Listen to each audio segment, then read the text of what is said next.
اللہ تعالیٰ نے انسان کو بنایا ہے اور انسان بھولتا بار بار ہے اور خطائیں بھی بار بار کرتا ہے۔ خطا کرنے والا اور بھول جانے والا اللہ کی بارگاہ میں ایسا نہیں ہے کہ وہ ہمیشہ کے لیے ناکارہ ہے، بلکہ اللہ تعالیٰ نے اسے زندگی میں بار بار موقع دیے ہیں کہ تو اپنی خطاؤں سے اور اپنی بھول سے پھر سے دوبارہ اپنی اچھی زندگی میں آ جا، اور اسی کو ہم توبہ کہتے ہیں۔ توبہ کا جو آپشن رکھا گیا ہے انسانوں کے لیے، مسلمانوں کے لیے خاص طور پر، بہت ہمت والا ہے دروازہ ہے، بہت ہمت والا دروازہ ہے۔ اور اسی وجہ سے حدیث پاک میں یہ ہے کہ گناہ کرتا ہے بندہ، پھر توبہ کرتا ہے، پھر گناہ کرتا ہے، پھر توبہ کرتا ہے، یہ کرتا رہتا ہے۔ فرشتے اللہ کی بارگاہ میں عرض کرتے ہیں کہ مولا یہ تو بار بار وہی کرتا ہے، پھر توبہ کرتا ہے۔ اگر ہمارے ساتھ کوئی غلطی ایک بار دو بار کر دے، تیسری بار تو ہم اسے چھوڑیں گے بھی نہیں۔ انسانوں کی طبیعت تو یہی ہے، لیکن بندہ جب بار بار ایک خطا کرتا ہے اور پھر توبہ کرتا ہے، پھر خطا پھر توبہ، تو فرشتے جب اللہ کی بارگاہ میں یہ عرض کرتے ہیں کہ مولا یہ ہر بار یہی کرتا ہے، تو جانتے ہیں پروردگار عالم کیا فرماتا ہے؟ ارشاد فرماتا ہے اے میرے فرشتوں، میرا بندہ مجھے رحمان سمجھتا ہے اس لیے بار بار توبہ کرتا ہے، مجھے وہ ارحم الراحمین سمجھتا ہے، ورنہ کون بار بار اللہ تبارک و تعالیٰ کی بارگاہ میں دروازہ کھٹکھٹاتا؟ تو رب تبارک و تعالیٰ ارحم الراحمین ہے، یہ تصور ہر مسلمان کے ذہن میں ہے، اس کی وجہ سے وہ کبھی مایوس نہیں ہوتا۔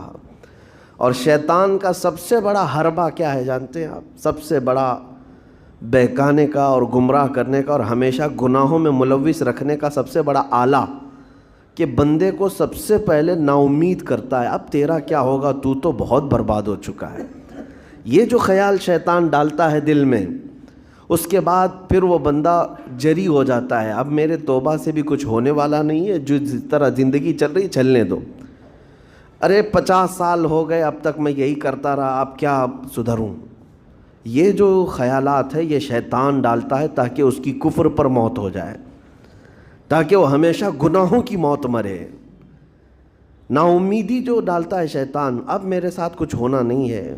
نہیں میرے عزیزو، رحمت عالم صلی اللہ تعالیٰ علیہ وسلم کی بارگاہ میں کیسے کیسے لوگ آئے اور ارحم الراحمین نے ان کی توبہ قبول کی۔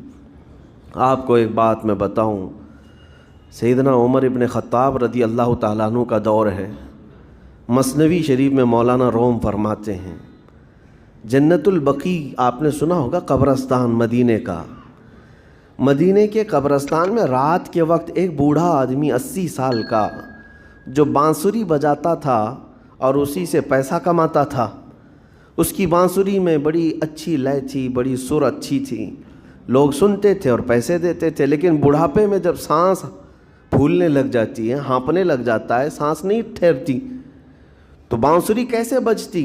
اس کی لے ٹوٹ جاتی، لہجے بدل جاتے۔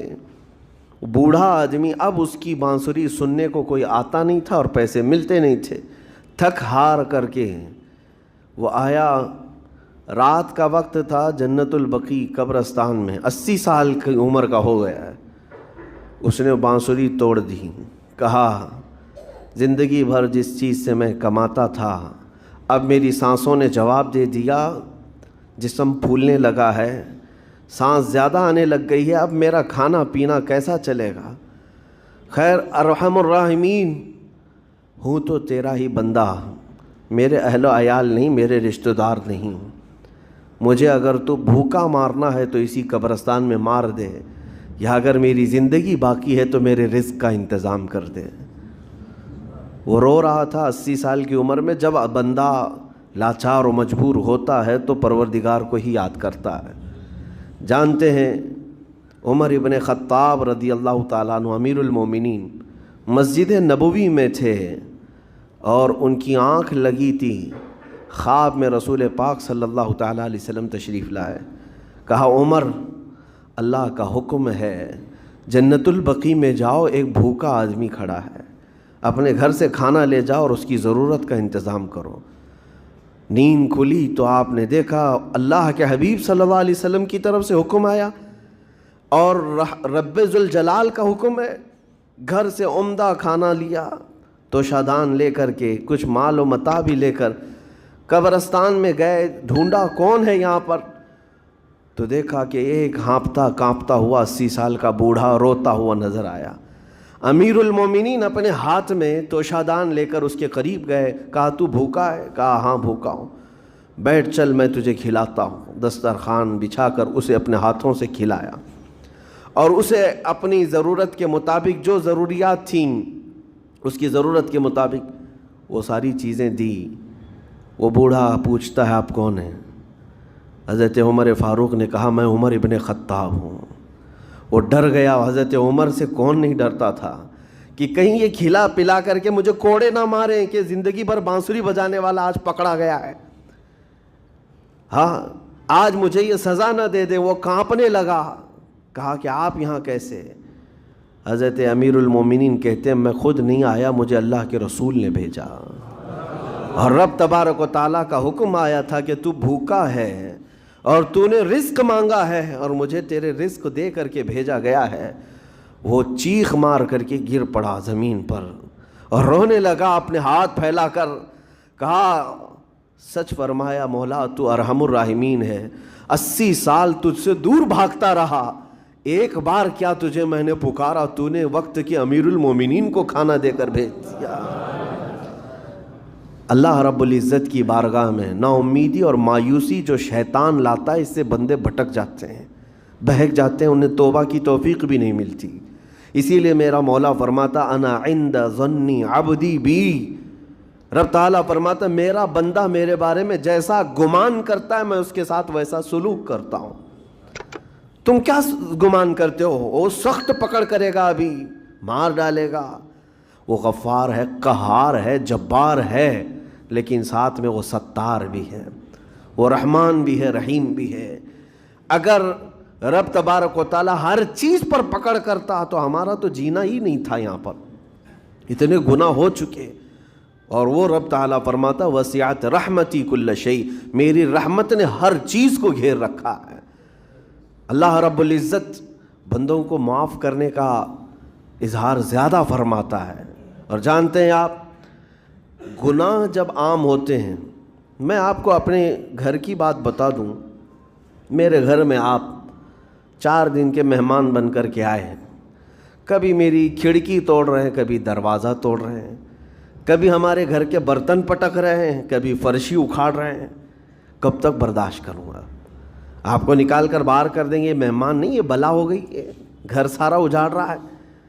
ایک چیز پر چھوڑ دیا جائے, 2 چیز پر چھوڑ دیا جائے, یہ انسانوں کی فطرت ہے, انسانوں کی فطرت. لیکن رب کائنات اپنی کائنات میں ہم بندوں کو اتارا ہے, ہم نے کیا نہیں بگاڑا اس اپنے گناہوں سے اس کی زمین کو لال کر دیا.